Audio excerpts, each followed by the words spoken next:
signed on the first day of President Trump's second term went before the Supreme Court this Friday. Justices heard oral arguments on the president's order to limit birthright citizenship. While we won't hear the decision until this summer, it's a case that could change the definition of U.S. citizenship. To help us understand the ripple effect this could cause, criminal defense attorney Josh Kolsrud is here with us to help us understand. Josh, let's talk about this executive order. What happened here? So on day one of Trump's second term, he issued an executive order stating to all federal agencies that his interpretation of the birthright citizenship issue, that is, if you were born in the United States, the previous 100-year interpretation was that you became a citizen.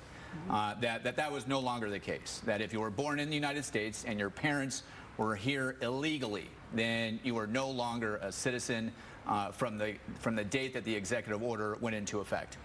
What was going on this week? We know that there are arguments in front of the Supreme Court. Also, the president was sitting in. Yeah, this is a blockbuster case, especially for the Trump administration.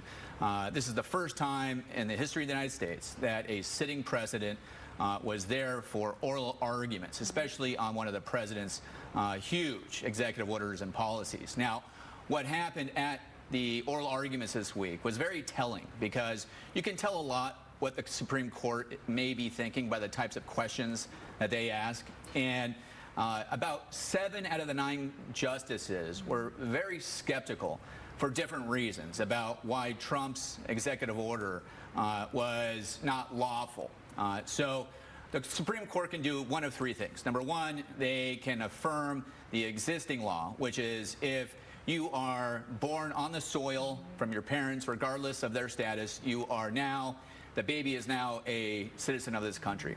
Number 2, what can happen is that they narrow that definition. Maybe, only the children of lawful permanent residents will be children. Or they can just say, look, nobody born on the soil, if your parents are here illegally, are children, and that's what the Trump administration wants. Now, the justices were very skeptical. They may not even get to the merits of the question, because they say many of the justices seem to think that Trump didn't have the authority by issuing an executive order to change what they say is the law. They say that that is in the purview of Congress. Now, Trump is pushing back, saying, look, we're not changing the law, we're just changing the policy, because the law was ambiguous, and we're allowed to tell the federal agencies how to interpret an ambiguous law. But it's very likely, based on the questions, that the justices are not going to be ruling in favor of the Trump administration come June or July. Do you think we're going to keep it as it is then? It's very likely that the current law, will be affirmed. If not that, then it might be narrowed just a bit. But I do not see that there is a high likelihood or any likelihood that they're going to side with Trump on this case. And it'll be a couple months before we find out. When? The end of June or early July, according to SCOTUS blog. And does this set the precedent for anything moving forward? Well, I think with the Trump administration, they look at this as a victory whether they win or lose, because it brings attention to an issue that was, part of its platform, Trump's platform in the last election. So it's showing his base that he's fighting for something that he said he would fight for.